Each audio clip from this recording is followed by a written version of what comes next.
রাঙামতি তীরন্দাজ ধারাবাহিকের আজকের পর্বে ধারাবাহিকের শুরুতে আমাদের রাঙা এবং সত্যজিৎকে দেখানো হয়। সত্যজিৎ ফোন করে কারোর সাথে কথা বলে।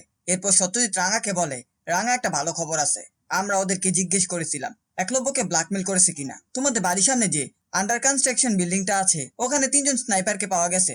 ওরা তোমাদের বাড়ির দিকে স্নাইপার তাক করে বসেছিল, হয়তো আদেশের জন্য বসেছিল। জানালা দরজা বন্ধ ছিল বলে ওরা কিছু করতে পারেনি। আমাদের টিম ওদেরকে ধরে ফেলেছে। রাঙা বলে, তার মানে এখন বাড়ির লোকের কোনো ক্ষতি হবার কোনো ভয় নেই, তাই তো? সত্যজিৎ বলে, হ্যাঁ একদম। রাঙা বলে, আমি জানতাম বাড়ির লোকের কোনো ক্ষতি হবে ভেবেই অরুণবাবু মুখ বুঝে সব সহ্য করেছিল, খারাপ কাজ করেছিল।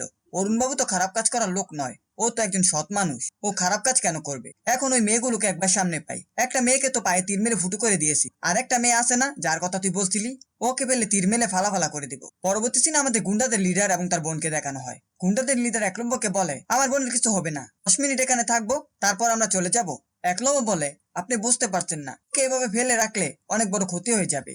এই সবকিছু একটা লোক বাইরে থেকে ভিডিও করে সত্যজিতের কাছে পাঠিয়ে দেয়। এরপর সিনগুড়ি আমাদের বসু কুটিরে দেখানো হয়। সেখানে পাঁচালী আর অদিতি অনেক টেনশন করছিল। এরপর আমরা আবার দেখতে পাই হসপিটালে গুন্ডাদের লিডার টেনশন অনেক পাইচারি করতে থাকে। তখন সেখানে রাঙা এবং সত্যজিৎ তার পুরো টিম নিয়ে হাজির হয় এবং সত্যজিতের পুরো টিম পুরো স্বাস্থ্যকেন্দ্রকে ঘেরাও করে ফেলে। রাঙা সত্যজিৎকে বলে, স্যার ওরা অরুণবাবুকে নিয়ে ভেতরেই আছে, একবার শুধু ওই মেয়ে দুটোকে দেখতে পাই, এই তীর দিয়ে ভরে রেখে দিব। সত্যজিৎ বলে, রাঙা ওদের কাছেও বন্দুক আছে আর ওরাও গুলি চালাতে পারে, বি কেয়ারফুল। এরপর তারা সবাই ভিতরে ঢুকে যায়। ভিতরে ঢুকেই রাঙা বলে, পুলিশ বাবু তাদের কাউকে এখানে তো দেখছি না রে। তখন তারা আবার খুঁজতে খুঁজতে ভিতরে এসে দেখতে পায় ডাক্তার আবার নার্সকে বেঁধে রেখে গুন্ডাগুলো পালিয়েছে। রাঙা বলে, কি ওরা কোথায় গেল?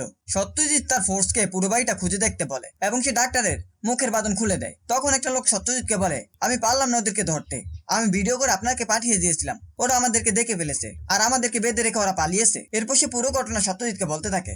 রাঙা বলে, কোথায় পালাবে, ওদেরকে আমি ছাড়বো না। এই বলে রাঙা সেখান থেকে ছুটে বেরিয়ে যায়। রাঙা বাইরে এসে তাদেরকে খুঁজে না পেয়ে কান্না করে বলে, আমি আবারও পারলাম না, এত কাছে এসেও আমি অরুণবাবুকে দেখতে পারলাম না, বাঁচাতে পারলাম না। কেন এরকম হচ্ছে বলতো পুলিশ বাবু? এরপর সিন শিফটে আমাদের বিন্দাকে দেখানো হয়। সে বলে, সবাই তো চুপচাপ কেন, সবাই ঘুমিয়ে পড়লো, আজকের রাতটা অনেক বড় হবে। রাঙা এবং সত্যজিৎ বাবু হাত গুটিয়ে বসে নেই, কিছু না কিছু একটা হবেই। এরপর আমরা দেখতে পাই রাঙা এবং সত্যজিৎ বাবু বাড়ি ফিরে এসেছে। পাঁচালী তাদেরকে ভিতরে নিয়ে আসে, কিন্তু সে একলব্যকে না দেখতে পেয়ে বলে, ভাই কোথায়? তখন সে বারবার রাঙাকে জিজ্ঞেস করতে থাকে। রাঙা বলে, পারলাম না দিদি, আমি অরুণবাবুকে ফিরিয়ে আনতে পারলাম না। এরপর সত্যজিৎ পুরো ঘটনা সবাইকে বলে। ওইদিকে আমরা দেখতে পাই গুন্ডাদের লিডার একটা বাড়িতে এসে লুকায়, আর তার একজন সদস্য এসে লিডারকে বলে, আমরা যে স্নাইপার গুলোকে বসু কুটিরে বসিয়ে রেখেছিলাম তারা সবাই পুলিশের কাছে ধরা পড়ে গেছে। এটা শুনে একলব্য মনে মনে বলে, তাহলে বাড়ির লোকের ওপর আর কোনো রিস্ক রইল না। এরপর সে একটা গুন্ডাকে মেরে তার কাছ থেকে বন্দুক নিয়ে নেয় এবং সেটা নিয়ে সে গুন্ডাদের লিডারের সামনে যায়, কিন্তু তখন তার হাত কাঁপছিল। এটা দেখে গুন্ডাদের লিডার বলে, আপনার হাতে প্লেনই মানায়, আপনি ওটাই চালান, বন্দুকটা এবার নামান। এরপর তারা কথা বলতে থাকে। শেষ দিনে আমরা দেখতে পাই গুন্ডাগুলো একলব্যকে একটা করে বন্দি করে রাখে এবং রাঙাকে মেরে ফেলার হুমকি দেয়। এটা শুনে একলব্য অনেক ভয় পেয়ে যায়। এরপর গুন্ডাগুলো আবার প্ল্যান করতে থাকে। একটু পর সিনগুড়ি আমাদের বসু কুটিরে দেখানো হয়। সবাই ড্রয়িং রুমে বসে চা খাচ্ছিল।